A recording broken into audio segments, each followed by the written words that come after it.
जाके मुरीद हो। मुफ्ती आजम हिंद अलैहि रहमतु व रिजवान तब मुरीद कराया गया जब आप पैदा हुए थे, उसी वक्त मुरीद कर दिए गए थे। हैं तो लोग बुढ़ापे का इंतजार ना करें वरना खसारे में रहेंगे। वक्त है तो पीर भी अच्छा है, सिलसिला भी सच्चा है और नस्ल भी सच्ची है। मैं अक्सर कहता हूँ अल्लाह माफ करे, अब तो कुछ लोग ऐसे हो गए कि चकबंदी में सैयद छूट रहे हैं, जिनके न बाप कभी सैयद कहलाए न दादा। आज देखो पैम्पलेट इश्तिहारों में बड़े बड़े नाम, ये फला सैयद साहब है। तो ये जिनकी जड़ न पुंछी है तो वैसा लग रहा है चकबंदी में छूट के आ रहे हैं निकल निकल के। तो ये असली और नस्ली सैयद है। ये उस सरजमीन से आए जहां पे आज भी करबला शरीफ के तबर्रुकात मौजूद हैं। आज भी बिलग्राम शरीफ वो जमीन है, वो जमीन बिलग्राम शरीफ है जहां पे करबला शरीफ के असल तबर्रुकात मौजूद है। अगर देखने हो ना तो कभी मुहर्रम की 10 तारीख को गालिबन जाना, आपको वो नजारे नजर आएंगे। वो उनके सामान, उनके खंजर, उनकी तलवारें और वो नेज़े, टुकड़े उसके जो भी बचे थे, वो आज भी बिलग्राम शरीफ की जमीन पर है।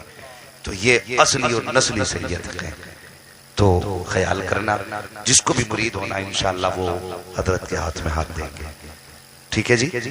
और बस मैं अपनी बात खत्म करूं तो हमें हुजूर से प्यार करना है, हुजूर से इश्क करना है। हमें तोड़ने का काम नहीं करना है, हमें जोड़ने का काम करना है।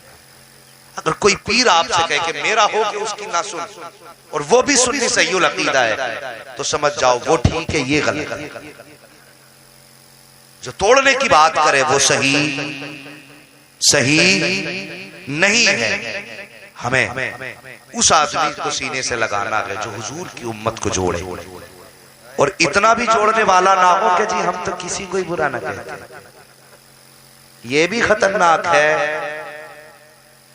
इनके लिए मेरे मुर्शिद सैयदी सरकार ताजुश शरिया अल्लामा अख्तर रजा अलैहि रहमतु व रिजवान आप फरमा गए, आपने कहा था नबी से जो होवेगा उसे खुद से जुदा कर दे। है जो नबी का नहीं वो हमारा। आप बोलें जोर से, जो नबी का नहीं वो हमारा। ये बीमारी बड़ी तेजी से फैल रही है। कई गांव में गए कि प्रधान दावत मार के आ रहे हो कि हाँ खाली थी, ऐसे चले गए, रिश्तेदारी का मसला था। अगर ये देखो, एक हया भी एक चीज होती है, गैरत भी एक चीज होती है। सैयद सुहैल मियां साहब क़िबला दामतुल्लाह के हाथ में हाथ आप दे दें, फिर वही हाथ किसी वहाबी से मिला लो जाके, शर्म नहीं आती हमें? सोचना चाहिए ना हमें इस बारे में कि ये हाथ हमने अपने पीर के हाथ में दिया, और फिर वही हाथ किसी बदमज़हब के हाथ में दे दे। जो हाथ आपने ताजुश शरिया के हाथ में दिया वो हाथ किसी बदअकीदा के हाथ में दे दे। जो हाथ आपने वैस्मिया के हाथ में दिया वो किसी बदअकीदा के हाथ में हाथ दे दे। ये गलत है, ये गलत है। अगर किसी का बाप ये कहते ना बेटे इसने मुझे गाली दी थी, कभी ताल्लुकात ना रखना, तो बेटा मर जाता है लेकिन उससे ताल्लुक नहीं रखता। किसने बाप को गाली दी है? अगर तुम बाप की गाली देने वाले से ताल्लुक नहीं रख सकते तो रसूल पाक के खिलाफ भोंकने वाले से तुम ताल्लुक कैसे रख सकते? बताइए। तो सोचे जरा, इस अकीदे की हिफाजत बहुत जरूरी है। ईमान वालो, अल्लाह से डरो और सच्चों के साथ हो जाओ। अल्लाह से डरने का मतलब क्या है? उसके अहकामात पे अमल करें, जिस चीजों से उसने रोका है उससे रुक जाएं, उससे जोर से उससे रुक जाएं, और जिसका हुक्म दिया वो करें। ये डरने का मतलब है। फिर उसके बाद हुक्म हुआ सच्चों के साथ हो जाओ, फिर सच्चों के दामन में लिपट जाओ। इसलिए कि रुक गए आपका अमल नेक हो गया, लेकिन ये भी तो हो सकता उसके बाद शैतान आपका अमल छीन ले, आपकी नेकियां गारत करा दे। उसके लिए फरमाया फिर मुर्शिद कामिल की तलाश कर। जो लोग कहते हैं ना डायरेक्ट अल्लाह देता, मैं कहता हूँ इनके कदमों पे पड़े रहो, अल्लाह वालों के कदमों पे पड़े रहो। क्या मिलता अल्लाह वालों के कदमों पे पड़ने से? मैं नहीं कहता, कुरान कहता है। असहाबे कहफ का किस्सा पढ़िए आप। वो जाने लगे, रास्ते में कुत्ता भौंकने लगा। जब वो भौंकने लगा उन्होंने कुत्ते को डांटा। क्यों? क्योंकि जालिम बादशाह उनके पीछे पड़ा था। उन्होंने सोचा ये कुत्ता जाएगा, ये भौंकेगा, वो पकड़ लेगा। तो आपने कुत्ते को जब डांटा ना, हट, कुत्ता कहने लगा या अल्लाह मुझे बोलने की ताकत दे दे, मुझे बोलने की ताकत दे दे। बात मुझे याद आ रही है, कह के जाऊंगा, मुझे बोलने की ताकत दे दे। असहाबे कहफ ने कहा, किसने? असहाबे कहफ ने, असहाबे कहफ के कुत्ते ने कहा कि मुझे बोलने की ताकत दे दे। अल्लाह ने उसे बोलने की ताकत दी। कुत्ता कहने लगा मुझे क्यों डांट रहे हो? उसने कहा कि तू हमारे साथ जाएगा, भौंकेगा, जब भौंकेगा दुश्मन को पता चल जाएगा। वो कहने लगा मैं वो कुत्ता नहीं जो अल्लाह वालों पे भौंकता हूँ, मैं वो कुत्ता नहीं जो अल्लाह वालों पे भौंकूं, मैं वो कुत्ता हूं जो अल्लाह वालों की चौखट पे बैठ के उनकी हिफाजत करूंगा।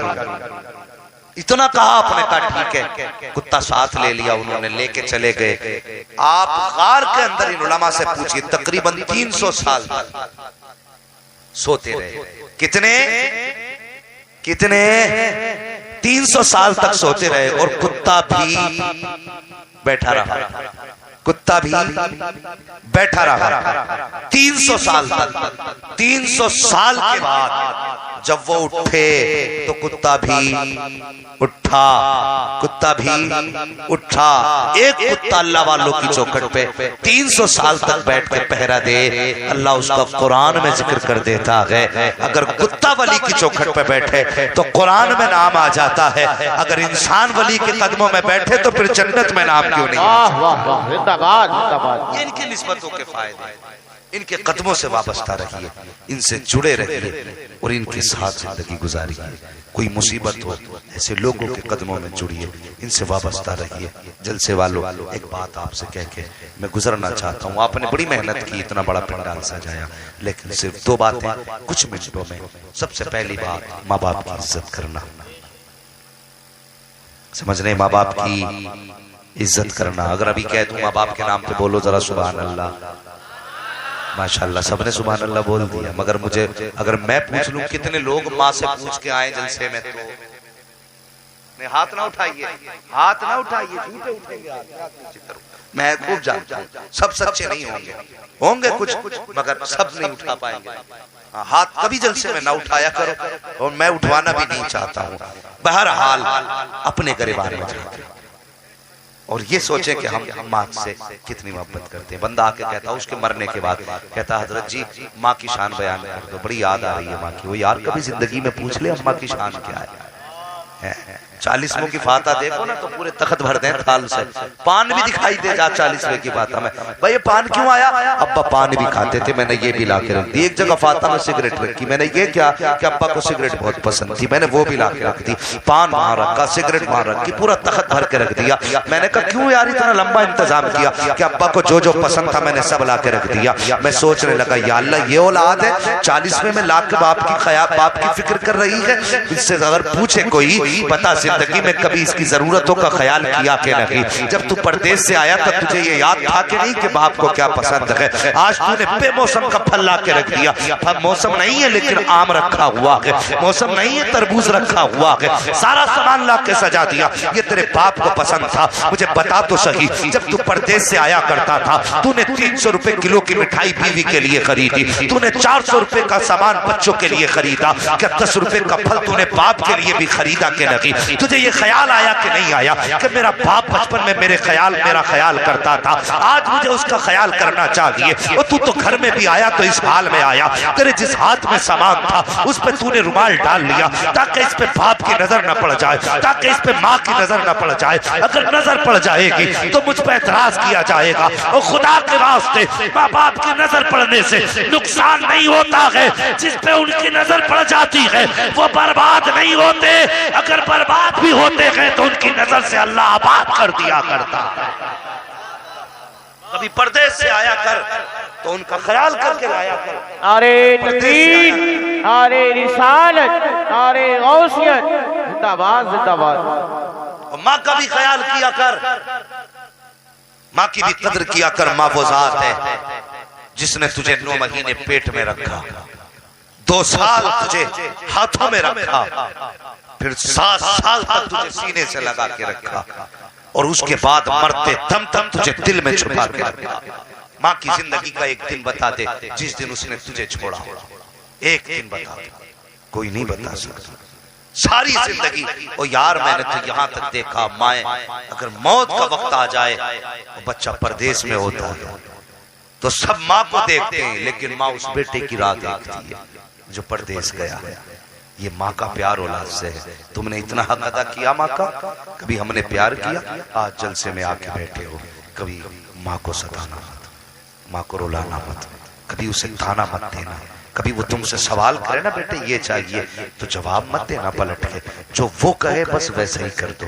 अगर तुम्हें लगता है कि इसको पैसे देने से कमी आएगी ना, कभी माँ पे लुटाने से कमी नहीं आती है, बल्कि बरकतें अता हुआ करती है, बरकतें होती। मेरे हुजूर ने फरमाया तुम अगर ये समझते हो कि रिस्क तुम्हारी मेहनत से उतरता है तो ये सोच गलत है, बल्कि जो रिस्क तुम्हारे घरों में उतरता है ना, ये तुम्हारी वजह से नहीं, तुम्हारे कमजोरों के नसीब से उतरा करता है। और कमजोर से मुराद वो नहीं जो छोटे होते हैं, कमजोर से मुराद सिर्फ वो नहीं जो बीमार होते हैं, कमजोर से मुराद वो शख्स होता है जो खुद नहीं कमा सकता है, अल्लाह उसके नसीब से तुम्हें देता है। तुम बूढ़े बाप की चारपाई उठा के बाहर डालो, फिर कहो मौलवी साहब बरकत नहीं हो रही है, माँ को अलग डाल दो, फिर कहो मौलवी साहब बरकत नहीं हो रही है। और अल्लाह अकबर जाके देखो, कितने गांव में जाके देखना, माँ बाप आज भी छप्पर में पड़े होंगे और ऐसे लिहाफ उसके उनके ऊपर होते हैं कि अगर चेहरे पे डाल लो दिन में तो लगता बादल होने लगे हैं, जिसमें रोशनी छन के गिरे। ऐसा लिहाफ उनके हिस्से में आया जहां से हवा छट छट के आए, ऐसा बिस्तर उनके हिस्से में आया जहां पे हवा नहीं थमती, ऐसा मकान उनके हिस्से में आया।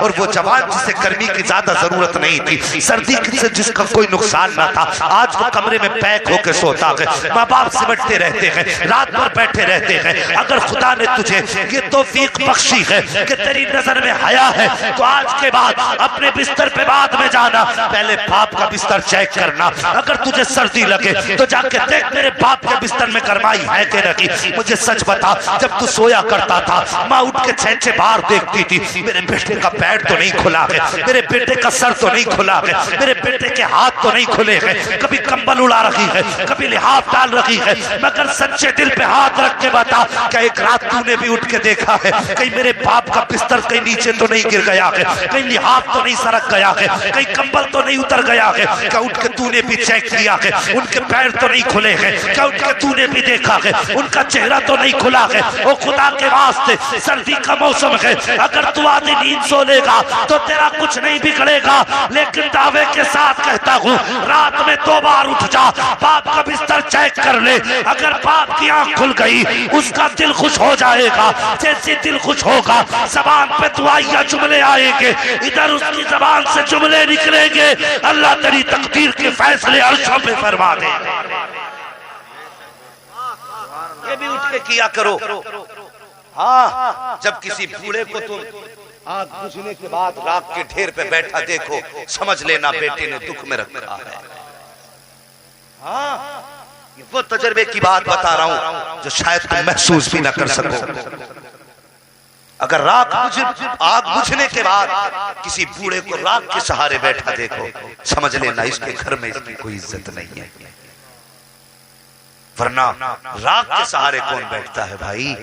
मुझे बता तो सही, मजबूरी है, वरना तो वो भी अपना बिस्तर छोड़ के न निकलता।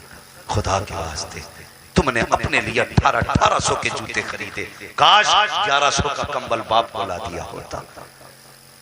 एक कंबल नीचे बिछाओ, एक कंबल ऊपर से दो, लिहाफ दो बाप को। अब बाप, पूरी जिंदगी तूने मेरे लिए सर्दी का सामना किया, मेरे लिए तूने धूप सर से उतारी, मेरे होते हुए तुझे सर्दी लगे बाप, ऐसी जिंदगी से मौत बेहतर है। मैं मर तो सकता हूं, तुझे सर्दी में निकलने नहीं दूंगा। अपने बाप का पूरा ख्याल करो, माँ का ख्याल करो। और उसने पूरी जिंदगी रातों में उठ उठ के तुम्हें जगाया है, तुम्हें दूध पिलाया है। आज माँ बूढ़ी हो गई है, मौसम ठंडा हो गया, तेरी जिम्मेदारी है कभी वक्त निकाल के उसके लिहाफ में बैठा कर। बुढ़ापे में बिस्तर में गरमाई नहीं आती, थोड़ी देर अपने पैर उसके लिहाफ में लेके बैठ जा, जब तक माँ का बिस्तर गर्म हो जाए उसके बाद उठ जा।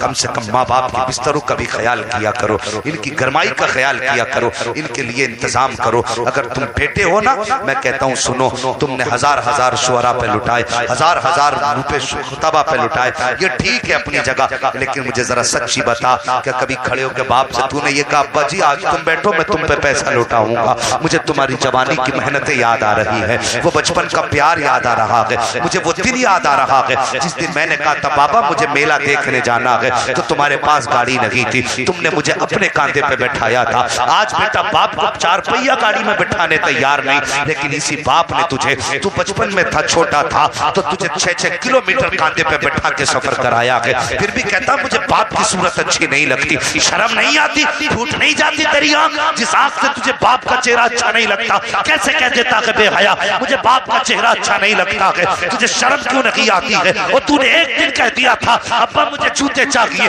बाप की औकात नहीं थी कि तेरी पसंद के जूते दिला देता, लेकिन फैक्ट्री में जाके कहा था मालिक मुझे दुगने मजदूरी दे दे, मैं नाइट ड्यूटी करके तेरे पैसे चुका दूंगा। आज बेटे ने जूते मांगे हैं, घर वापस बाद में जाऊंगा, जूते पहले लेके जाऊंगा। और यार तेरी खातिर उसने कर्जे ले लेके तेरे शौक पूरे किए। आज तू कहता है तेरी सूरत अच्छी नहीं लगती। जा, अगर तुझे बाप की सूरत अच्छी नहीं लगती तो खुदा को भी तेरी सूरत अच्छी नहीं लग सकती।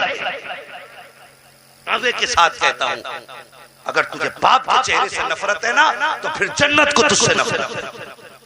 अगर जन्नत में जाना चाहते हो तो फिर याद रखो माँ बाप की इज्जत करो, माँ बाप की कदर करो, इनकी कुर्बानियों का ख्याल करो, कभी इनको खड़े होकर सामने से ताने न दिया करो। एक बात ये हो गई, माँ बाप की इज्जत करनी है।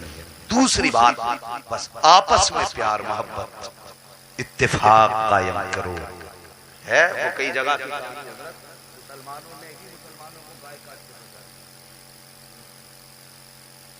ये कई जगह की कहानी है? शर्म करो यार, हम तो एक दूसरे के लिए मर मिटने वाले लोग थे। हमारे रिश्ते खून से ज्यादा कलमे के मजबूत थे। अगर कलमा पढ़ने वाला हब्स का रहने वाला बिलाल था तो अबू बकर के सीने से लगा रहता था। ये रिश्ते कलमे के मजबूत थे। आज इस उम्मत को हुआ क्या गए? बस मैं अक्सर कहता हूँ कि बस दिल के पपोले जल उठे, सीने के दाग से इस घर को आग लग गई, घर के चराग से अपने अपनों का खून बहाने पे लगे हैं। जो कोई तरक्की करता तो उसकी टांग खींचना शुरू कर देते हैं, उस पर झूठे इल्जाम लगा करके उसको जेल भेज दिया जाता है। कितने बेगुनाह जेलों के अंदर पड़े हैं, उनके बच्चे यतीमों की जिंदगी गुजार रहे हैं। वो शर्म कर, अगर तेरी वजह से किसी के बच्चे की आंख में आंसू आ गया, अल्लाह कब्र में गिरा के इतना रुलाएगा, इतना रुलाएगा कि आंसू कम पड़ जाएंगे, कोई आंसू पोंछने वाला नसीब नहीं होगा। और याद रख, अगर कब्र में राहत की नींद सोना चाहता है, सुकून की जिंदगी गुजारना चाहता है, किसी की आंख की आंसू का सबब न बनना, किसी की तड़प का सबब न बनना, किसी के दर्द की वजह मत बनना। अगर सुकून चाहता है तो तड़पते दिल का करार बन जा, बहती आंख को आंसू सुखा दे, मुस्कुराते लोग रोते हुए लोगों के लबों पे मुस्कुराहट ला दे। खुदा की कसम, जब तू कब्र में पहुंचेगा वो यार तख्ते बाद में लगाए जाएंगे, तेरी कब्र में जन्नत की खिड़की अल्लाह करम से पहले फरमा दे। बेहतर करो हालात, एक दूसरे के पीछे न पड़ो बस। वरना सच्चाई तो ये है कि मैं वो चिराग था जो आदियों में जलता रहा, मेरे ही घर की हवा ने बुझा दिया है मुझे। हमें तो अपने ही तबाह करने पे लगे हैं। खुदा के वास्ते अब भी एक हो जाओ, एक हो जाओ, एक हो जाओ। इसी में भलाई है, इसी में खैर है, इसी में बका है। अगर तुम इसी तरह लड़ते रहे तो वो जो कहा था डॉक्टर इकबाल ने, मुत्तफिक मुत्तहिद होगे तो कहलाओगे गाजी, वरना मुख्तलिफ होगे तो किस्तों में सफाया होगा। आज लोग कुछ समझते हैं कि मैं तो बीजेपी में हूँ, मुझे तो कोई कुछ कर ही नहीं सकता है। एक पॉलिसी याद रखो, पहले अपनी तबाही की नजारे पड़े ही नहीं है, कभी कभी गए नहीं मदरसे, पता क्या होगा। जब पहले कौमें काटी गई ना, मुस्लिम जब भी नुकसान हुआ उनको दो किस्तों में पहले बांटा गया। एक को मुखालिफीन ने, यहूद और नसारा ने बगल में दबाया और उसके सर पे हाथ रखा, हम तेरे साथ, और दूसरों को काट दिया। जब इधर वाले कट रहे थे तो इधर वालों ने सोचा हमारे साथ तो ये मेहरबानी कर रहे हैं, हमें कौन काटेगा। पहले इनको काटा गया, जब ये काट दिए गए अब सोचा कि अब इनको भी काटना आसान है, बचाने वाला कोई नहीं। उसके बाद फिर इनकी गर्दनें काटी गई। यही आज पॉलिसी है दोगली। आज आधे आधे करके मारे जा रहे हो और लोग ये समझते हैं मैं इसके बगल में उपज जाऊंगा। नहीं, याद रखो, जब जंगल में आग लगती है ना तो फिर वो आग छोटे बड़े पेड़ नहीं देखा करती है, जिधर से निकलती है जला के खाक करती है। बस यूं याद रखो और बस ये अपने दिल में ये ख्याल पैदा कर लो, हमें इत्तेफाक की जिंदगी गुजारनी है। ये मत सोचो मेरा दरवाजा बंद है, अभी तो उसका घर लूटा जा रहा है, मैं महफूज हूँ। आज इसकी बारी है तो कल तेरी बारी है, आज इसकी बारी है कल तेरी बारी है, कल तेरी है परसों मेरी है। अगर यही हालात रहे तो बचेगा कोई नहीं। एक ही सब में खड़े हो गए महमूद और अयाज, ना कोई बंदा रहा ना कोई बंदा नवाज। ये तुम्हारी फितरत थी, तुम जहां खड़े होते थे कलमा पढ़ने वाले एक नजर आते थे। आज इख्तिलाफ की वजह से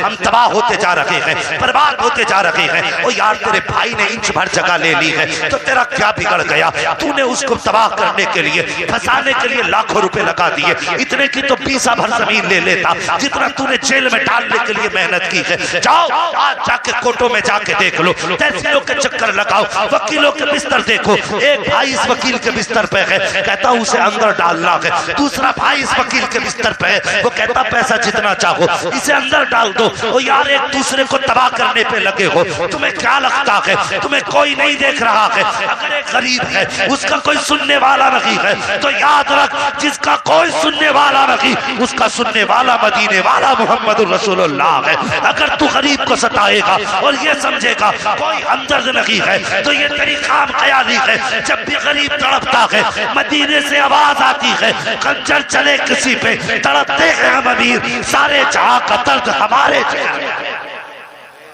सफों में इत्तेफाक पैदा करो, सफों में इत्तेहाद पैदा करो, प्यार पैदा करो, मोहब्बत पैदा करो, एक दूसरे की मुखालफत ना करो। आपस की रंजिशें हैं, घर बैठ के सुलझा लो। तुम्हारे आपस के झगड़े हैं, चार भाइयों को बैठा के इख्तलाफात खत्म कर लो।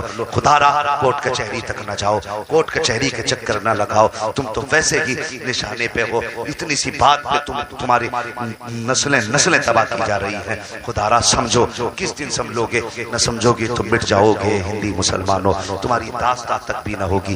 दास्तानों में मौला करीम हम सबको ताजदार बगदाद की खैरात अता फरमाए, हम सबको हुजूर गौसे पाक की दर की भीख अता फरमाए, और मौला करीम पूरी कमेटी को और हर आने वाले को ताजदार बगदाद के सदक़े में दोनों जहान की नेमतें बरकतें अता फरमाए। बस जो हुए अगलात उनको माफ फरमाए रब्बे कायनात। जिंदगी ने दिया साथ तो फिर होगी मुलाकात, चमन रहा फूल खिलेंगे, जिंदगी रही फिर मिलेंगे। मुसाफिर हैं हम भी, मुसाफिर हो तुम भी, किसी मोड़ पर फिर मुलाकात होगी। फकीरान आए सदा कर चले, सदा खुश रहो ये दुआ कर चले।